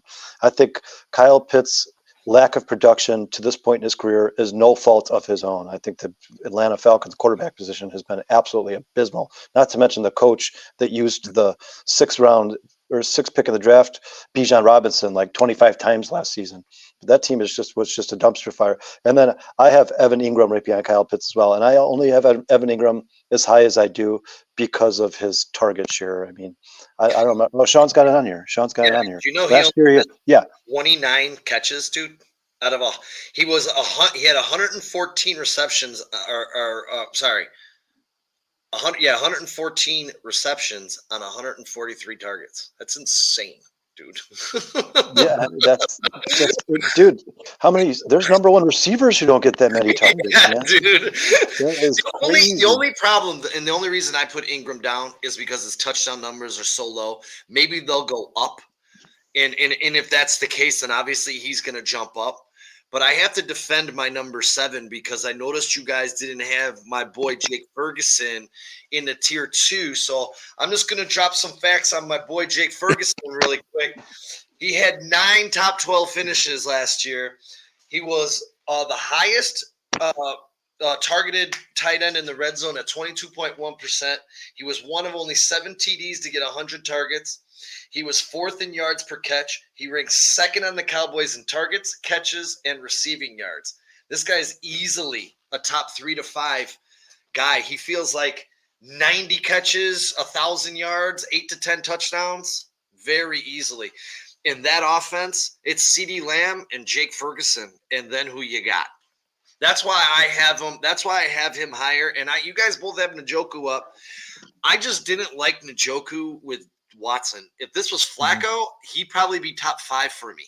I don't know. I just didn't see anything with Sean. I mean, we're not far. I'll let Brian do his tier 3 next. But just real quick on Jake Ferguson, he's in my next tier, and he's near the top of my next tier. The problem with Jake Ferguson for me is, first of all, I think Brandon Cooks actually is going to be more comfortable in that offense this year. I think he's going to be used more than he was last year. If it's back, he's hurt and not practicing currently. Well, and then, last year the Cowboys drafted a tight end, and I just don't believe that they drafted him for nothing. At some point, I think that guy is going to – he actually did near the end of the year, he did start getting a little more time. And I think at some point he's going to see his way onto the field. Now, I'm not saying he's going to destroy Jake Ferguson's season. He's probably going to have maybe 300 yards receiving, 400 yards receiving.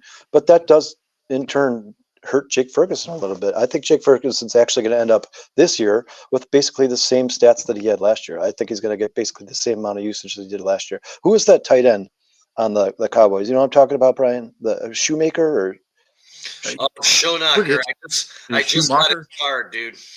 wasn't he drafted? He was drafted pretty high too, wasn't he? I don't remember.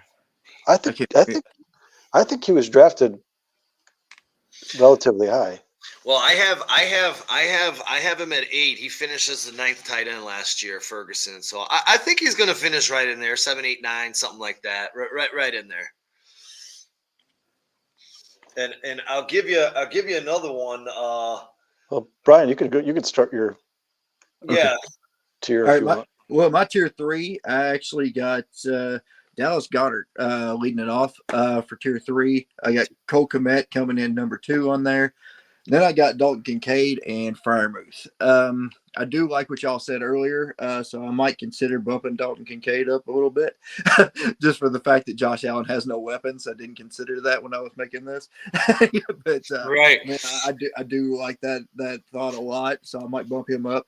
The Cole Kmet thing, he is essentially my dark horse because nobody else is a Bears fan down here in my fantasy league. So I think I can push him off a little bit later. But Shane Waldron loves his tight ends, his 2 tight end sets and all that stuff. You hear guys like Will Dissly and stuff like that getting used in Seattle, and you never even heard of this guy. It's like, where'd this guy even come from, you know? And but you know, he ends up being a freaking all pro or damn near in Seattle. So I think Cole Kmet's really going to shine. And they seem to be just saving him just in the preseason. Like they're almost hiding him. We're hoping. Right. I mean, they're using Everett, on everything. So it's kind of like, I mean, I just expect a big year out of Cole Kmet. But Freiermuth, the only reason I got him down that far, the dude's solid. I mean, he's no joke. But his quarterbacks are rough. I mean, not to pile more crap on Justin Fields and but he is number 2, so it's more of Russell Wilson than anything. But hey boys, I honestly think Justin Fields is going to win that job. I hope so. Do. I really do. 51%. That's all we need. Yeah. We need those, baby. So real quick, guys. Luke Schoonmaker was drafted last year. He was rookie last year. He was drafted in round 2, pick 58. So probably, the second tight end taken last year. I think last year. Yeah, he was just says drafted 2023. So I believe Schoonmaker is probably their long-term plan at tight end. And isn't that kind of what the Cowboys do? I mean, they had Dalton Schultz, and the second that he started to become a really good player, they let him walk and started Ferguson, and then now they got the same situation going on again. He's only Ferguson's only 25 too. He's not old. Well, I mean, I don't think Dalton Schultz was old when he left the Cowboys either. Maybe 26, 27. But yeah, I'm saying is you don't draft a tight end in the second round to not play him. I'm not saying he's going to be just as good as Ferguson or ruin his season, but he's going to dig into his pockets a little bit. My tier 3 is David Njoku, and I actually agree 100% with Sean. The reason David Njoku falls so far is because if you look at his numbers with Deshaun Watson, nowhere near as good as they were with Joe Flacco last year. Nowhere near. I think Deshaun Watson actually hurts David Njoku's value, so that's why he's not my top 10. He's the first in my tier 3. Jake Ferguson would be second. Dallas Goedert, I think, is actually going to have one of the best seasons he's had in the Eagles uniform because. Hey, really quick, Kyle. As you say that, don't you think that the start of the downfall of the Eagles' offense last year was when Dallas Goedert got hurt? Yes, and you know what? Like crap. I agree with that 100%, Sean. And you know what? I agree with that. That's the downfall of a lot of offenses and a lot of seasons. The fans just don't notice that much. I bet you the coaches do, but the fans don't. Because you guys go look back at all these Super Bowls been won in the last 10 years. They all got something, and they all have a similar. All the tight ends for the quarterback, the Super Bowl winning teams for the last 10 years have been studs. You get that good tight end who opens up the middle of the field. Once that guy goes down, that screws up everything. That screws up the timing of everything. And when you can't open up the middle of the field like those good tight ends do, like Kelsey and Andrews, that puts a huge weight on your on the offense and the quarterback. I think Dallas Goedert's going to be heavily involved this season, and he's going to be a reason why the Eagles come back from the grave for like that terrible ending they had last year. I think the Eagles are going to be a really good team this year. Here's the one that's going to surprise you, Brian. After Dallas Goedert, tier 3, my next tight end is Brock Bowers. So before Dalton Schultz, before Pat Freiermuth, before Luke Musgrave, before Cole Kmet, I got Brock Bowers in there. And the only reason listen, I know you guys in the back of your head are like, but man, the Raiders are going to suck. But I think that Brock Bowers is going to be utilized in a number of different ways. I think he's going to play running back. He's going to play slot. He's going to play end of the line. He's going to play wide out. I think he's going to play damn near every position on the field for offense, and he's going to be used a lot. I think they're going to lean on him heavily as well. Yeah, well, What do you think about that? Nobody can stop him in their camp. I mean, but he is playing for the Raiders and against the Raiders. So it's, Well, I will say this: I just put one of the best prospects ever, tight end prospects ever. Had 31 touchdowns in 40 college games. He was used in college, as you stated, Kyle, as a running back, wide receiver, and tight end. I mean, there's nothing this guy can't do on the football field. And Kyle will tell you this, Brian, because I didn't know you had draft day, but I was literally screaming at the television, I wanted Brock Bowers over Rome Odunze. I wanted Brock Bowers so bad on the lakefront in Chicago. I wanted him bad too, but Cole Kmet was already there, so I was like, we can use something else kind of thing. You know what? I mean, I love Brock Bowers too. I've been watching him for years. I just thought you could move him into the wide receiver position or use him as a hybrid, kind of like they use Travis Kelce, and use him, as kind of more of a. I guess Cole Kmet's kind of a move tight end, and I guess Gerald Everett is too. But I guess the difference would be Bowers would be more of a hybrid because he can come out of the backfield and do all these different things. I don't know. I just love his makeup. I don't really look at him as a tight end personally. I mean, they list him Sean, you're 100% right. I mean, list how many of those guys are hybrid tight ends in the NFL that play wide receiver. How many are there? Not that many. Think about it. It's what? Dalton Kincaid. We saw him play a little bit wide last year. Yeah. It's Travis Kelce. It's Trey McBride. Porter's used a little bit. George Kittle and Sam Laporta. I mean, those are probably the 5 that are like those hybrid type guys that can play multiple positions on the field. Well, how are those 5 guys doing? They're pretty fucking good. They're all doing. The only one that has not been really good at the wide receiver, even though he plays all over the field, is Kyle Pitts. But like Brian said, that's probably to no fault of his own. I think Brock Bowers is going to be even more utilized than some of the guys we just talked about. How many of those guys carry the ball out of the backfield, especially in goal line situations like he did in college? Not many. I don't think maybe Travis Kelce. Hey, really quick, this somehow got messed up. In college, he had 19 carries for 193 yards and 5 touchdowns. Yeah, and they're going to use that. That's part of the reason they drafted him. They're not just going to draft Brock Bowers and be like, you know what? Let's just get rid of that part of his game altogether. They're going to use that, especially the Raiders, who can need all the help they can get and need to confuse defenses as much as they can. Now, it sucks that Luke Getsy is going to be the one who's calling the plays for him, but I still think Brock Bowers is going to have a fantasy impact this season. Hey, let me ask you a question real quick, Brian, because Sean and I have had this conversation before, but it's a tough one. If he's considered a tight end in your league, where do you rank Taysom Hill? Oh, gosh. Kyle, I just highlighted that to go there next. You guys are picking my brain. That's a rough one. I remember that one little hiccup for that 1 week they had where he played quarterback and getting tight end points. So I think they strictly put him at tight end anymore on some of these. But he's probably, until that guy got hurt, I wouldn't even consider the first tight end on the Saints.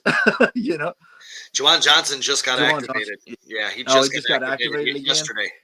Yeah, but he's probably somewhere in 30, somewhere around 30. Can I drop a nugget on you? I don't know, man. I'll drop a nugget on you really quick.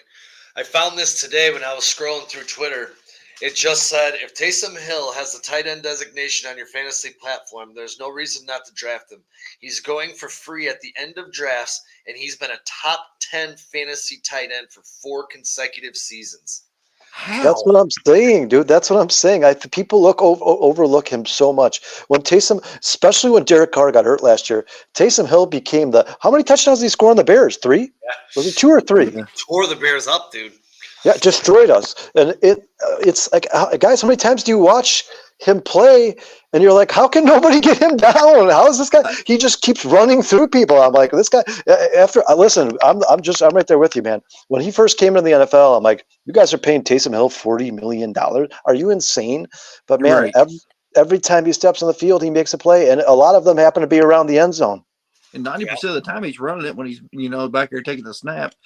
Like, Yeah, and they don't know. They know it's coming, and they can't stop it. There's something. So Kyle, I looked today in our league that we're in together.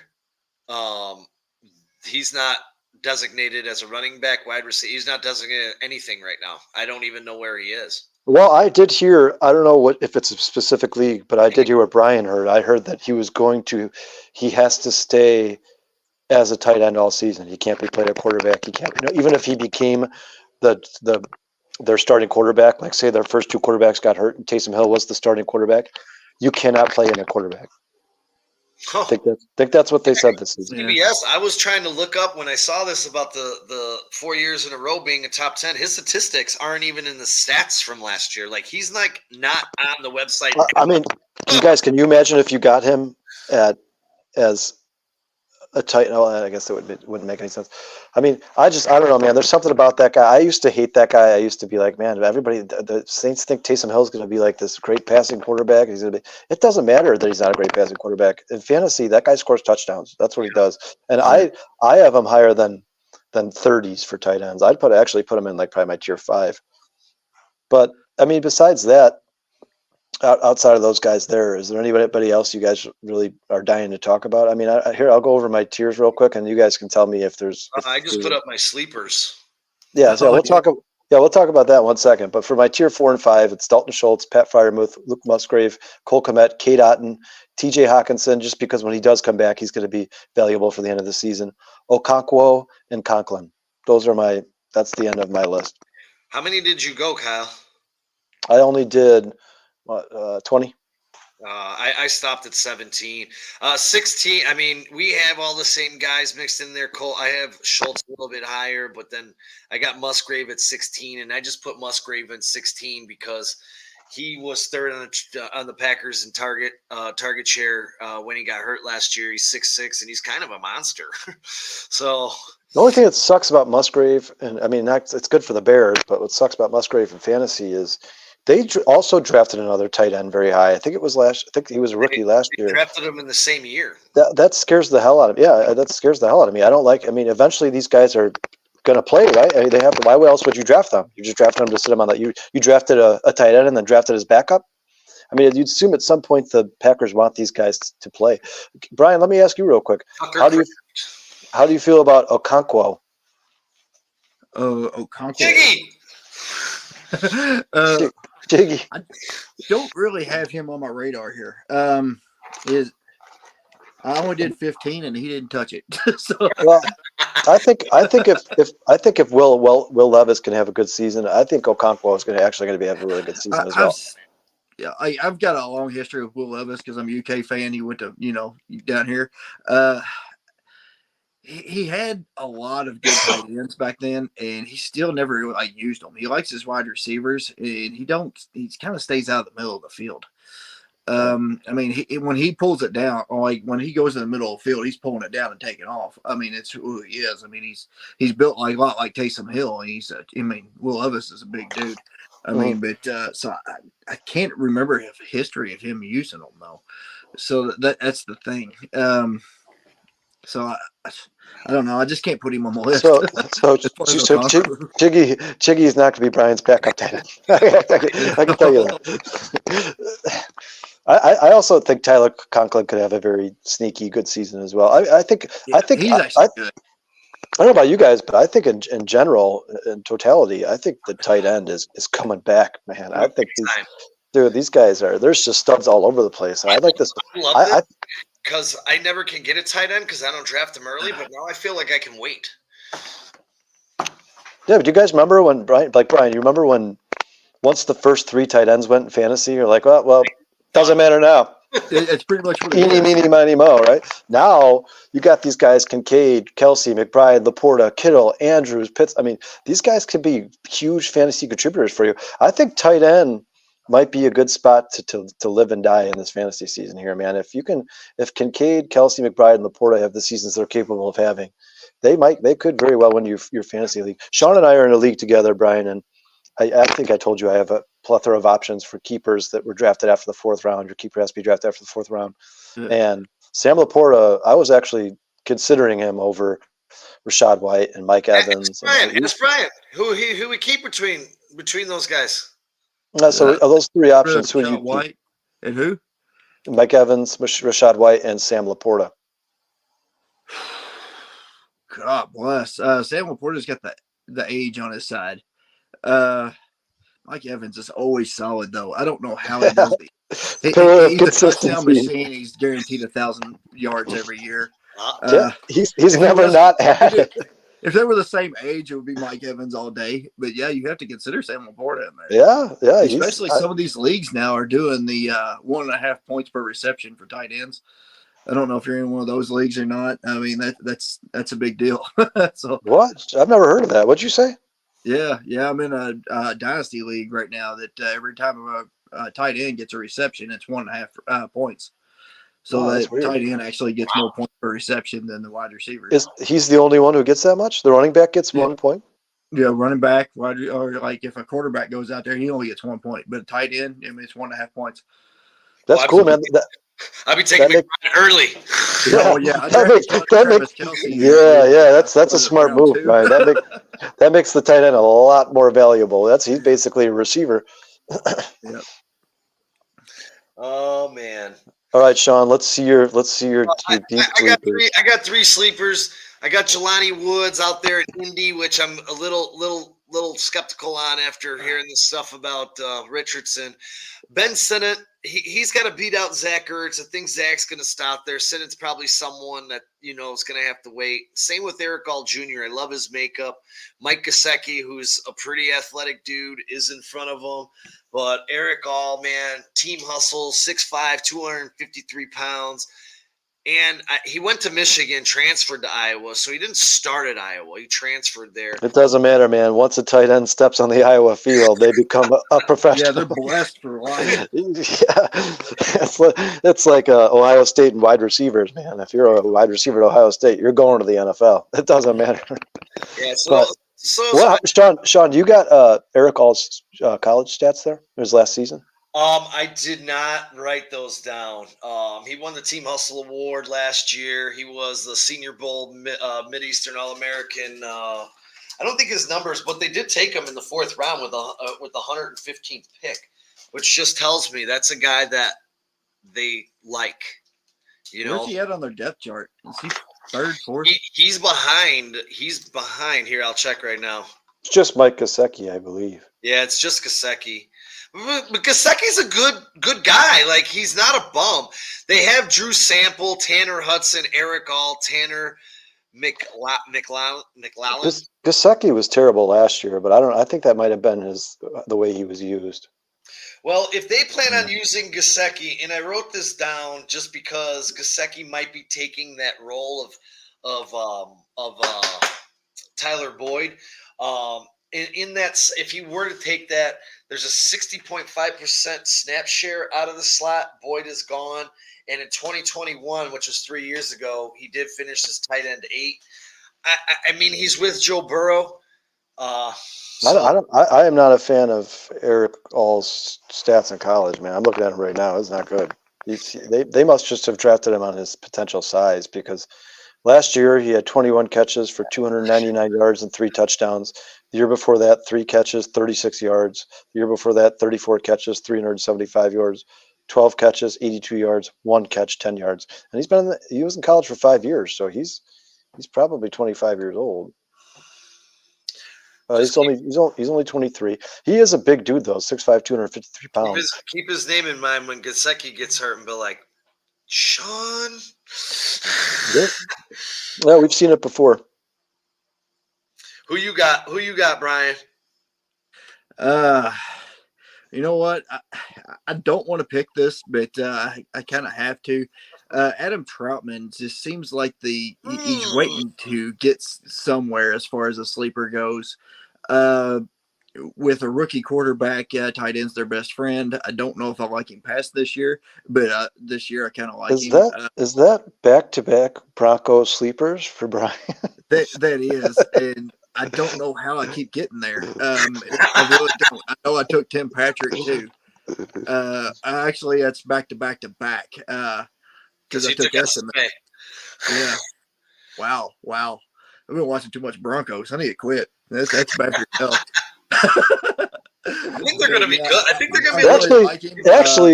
actually, Brian, I think you had all three positions. You had their back. What's the running back's name they drafted? Estimate. Yeah. And then you said Tim Patrick and But they're all breaking out. I swear by them. I like Tim Patrick. I think his only problem is health. I think when he's on the field, whenever he's been on the field, he's been a very good player. I mean, he hasn't played he didn't play at all last year, I don't think. And I think I think he too early. But I mean, he's solid when he's out there. Dude's massive too. Yeah, he is. I think they got not to get off target, but they got rookie wide receiver too. Well, what about but Brian, Greg Dulcich doesn't scare you at all? Because he looks like he could be a pretty good playmaker as well. I got Dulcich in my keeper league.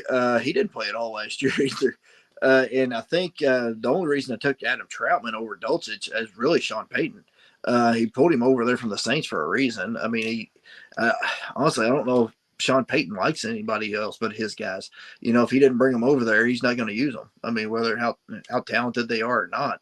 I mean, I kind of feel like you ran Russell Wilson off. Russell Wilson was playing himself out of the Hall of Fame at the same time. But yeah. Other than that, I got Tyler Conklin. I keep calling him Jack Conklin. He's a lineman. You know what I mean? But he's not really so much of a sleeper. He was just in a dead year last year, so I kind of got him too. But he's going to be huge, I think. I'm glad you said that, Brian, because my sleeper. I was going to say the same thing. My sleeper's not a sleeper, man. I mean, I know. Yeah. Everybody knows he's going to have a decent season, but I believe that Cade Otton's going to have a better season than people think he's going to have. So I guess you'd call him a sleeper. I have him ranked in my tier 5, but I think Cade Otton's actually going to, and that's what's part of the reason that scares me about keeping Mike Evans too, because Chris Godwin is a really good player, underrated player. Rachaad White demands a lot of targets, and I think Cade Otton's only going to get better. And like you said, Brian, Mike Evans is what, 33, Sean? Mike Evans, right around, he's 33, I think, going to be 34. No, maybe he's 30. 32. I think he's 30, actually. I think I was thinking of Keenan Allen. Yeah, Keenan Allen's 32, I believe. Yeah, I think Mike Evans is actually a little bit younger than Mike Evans is old, man. No, he's 31. 31, so right in the middle. Meet you in the middle. 32. That's yeah. But yeah, I mean, no, he just turned 31, man. He turned 31. He just turned 31? Okay. Yeah, he turned 31 today. Oh, nice. Today. Yeah, turned 31 today. It's his birthday. I will say for me, if I wanted to look at my top 3, Ben Sinnott would probably be the guy that I would have on my top of my sleepers. Just because he's there with Jaden Daniels. Zach Ertz is old, probably going to get hurt. This dude played defense and offense. He's a stud, man. Ben Sinnott. He's a stud muffin. Yeah. Yeah. The only thing I don't like about him is he went to Manhattan. He went to Kansas State, so he can kind of kiss my butt. Rock Chalk. Had to get that out there. Well, I mean, that's basically all I had to talk about for tight ends, guys. I mean, once you get past the top 12, if you don't got one of those guys, you're in trouble with the tight end. You got anything, Brian? No, not outside of those. I mean, we pretty much mentioned everybody on my list. Like I only tiered 15 of them. I think every one of them on this thing was mentioned. Bowers was actually my 15th. So, I mean, that's kind of where I had him. Ferguson's 14. Everybody on here is mentioned. I'm not a fan of Luke Musgrave. I just don't think he's that. I liked him coming out, and then as I watched him more in pro, I kind of faltered on him. He seems to always run the wrong route or run it short and get overthrown a lot when you're throwing to a spot. So I'd stay away from him. Dustin chimed in here and I missed it. He was kind of agreeing. So Dustin, if you're still out there, I'm sorry, man. But he has Njoku 123 targets last year in that offense. There's no reason to think that number will go anywhere but up, bearing injury. Komet's targets are going to go down, guys. He's likes Laporta. He goes, I like Sinnott a lot. He goes, he'll be starting tight end in Washington before season's end. Eric All was hurt a lot, and he gets it. The Broncos' defense is going to be good. The only thing I'll say there, and I agree with him, especially on the Commanders, because what's his name, Logan, their starting tight end now is constantly hurt. Stay on, dude. He can never stay healthy. Yeah, that guy, he's like James Conner. But the only thing I disagree with there, Dustin, and I'm not saying that Cole Kmet's targets are going to go down. Well, first of all, Cole Kmet didn't have a lot of targets last year, Dustin. I mean, the Bears didn't throw the ball a lot last year. So, I mean, I think Justin Fields had 2,600 yards. I think Cole Kmet's numbers could go down, and I think he could still have a better season than he did last year. And that includes, most importantly, touchdowns, because the Bears might actually be in the red zone this season and might be able to throw touchdowns. And if I think Cole Kmet could be on the receiving end of 8 or 9 of those, and it could still get the 600, 700 yards he got you last year. I think when you look at the year last year, and you're like, Cole Kmet's target's going to go down, and he had 600 yards last year, so he's probably not going to get to that point again. But the Bears had 2,600 passing yards, so if we all think they're going to have somewhere around 4,000, then Cole Kmet's numbers would basically stay the same, right? And I think Cole Kmet is going to be more involved than Gerald Everett. I'm not listening to the stuff in the preseason about Gerald Everett's had more of a snap share than Cole Kmet in the preseason. Yeah, that's because Gerald Everett is the backup, and the starters are taken off the field after the first couple drives. That's why Gerald Everett has more targets than Cole Kmet. I think that Gerald Everett's going to be, I won't say a significant part, but I think it's going to be a big part of this offense if he can stay healthy. Injuries have been a big problem for him. I mean, but so Sean, give me Cole Kmet's stat line this year. Just take a guess. And Brian, you too.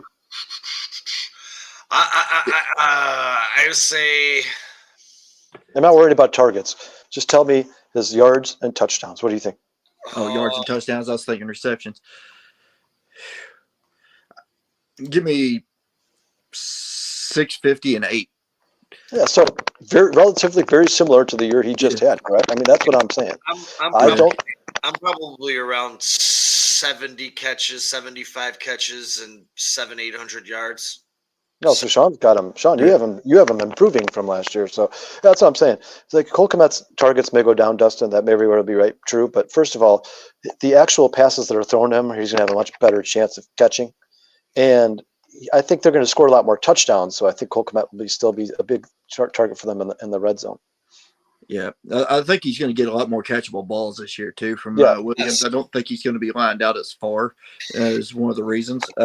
I mean, he's going to get a lot of 5-yard passes, I think. Just go on the other side of the linebackers or whatever and catch the ball and run. Try to get that first down by, getting some a little bit of yak yards. But I think that's where he's going to be. And then the red zone is going to be huge. Bears have done nothing to display anything that they're going to do in preseason. As far as the red zone goes, they get the red zone and you kick a field goal. You get the red zone, you kick a field goal. I was like, they're not exposing anything. And Cole Kmet's been off the field for a lot of it. So I think that's going to go that way. So really quick, his projections on the season are 76 targets, 59 receptions, 604 yards, 10-yard catch average, and 7 touchdowns. Those are what they have for Cole Kmet. I actually have him a little bit higher. I do. I'm not going to lie. So. Yeah, let's. You guys want to wrap it up here? Yeah, we're going to wrap it up, man. We want to thank everyone for joining us tonight. Dustin. Tracks for checking in earlier today. Bruce, you're the man. Dustin, Brandon, D. Burns, thank you. I think this is the first time we saw you on the show. Hope you hit that like and subscribe and like what you heard. Patty, thank you for joining us. And everybody. Thanks to Serendipity Ice Cream. Thanks to Bridges Scoreboard. Thanks to River Tree Tavern. Thanks to Underdog Fantasy. Thanks to B-Rye, the football guy over here. Thanks to Mr. Chicago, Sean Lugo. We appreciate all you guys. Bruce, you're the man. Brandon, Dustin, Trax, thanks for your help tonight. This was the greatest, man, and another great show, another great fantasy outlook. Guys, 17 days. 17 days, and the Bears will be on the field. Don't I have to think- talk about hot dog flavored ice cream anymore. I think next week. What do we do? Division picks, something like that. We should do that for sure. Next week we'll all pick where we have each team and each NFL Right. division. So we Picks. Where go we rank both them. conferences, or Yeah, both conferences, AFC, NFC. So I got Yeah. the Commanders to win the Super Bowl. Brian's got the Broncos to win the Super Bowl. I actually think they're going to be bottom 5 as far as like picks. I mean, they're going to be picking in the top 5. They're one of my picks for that, honestly. But those 3 guys are stellar. Absolutely. Thanks, everybody. Thanks, Thank you all. everybody. Until next week, stay safe out there. We love y'all. Go Bears. Go Go Bears tomorrow.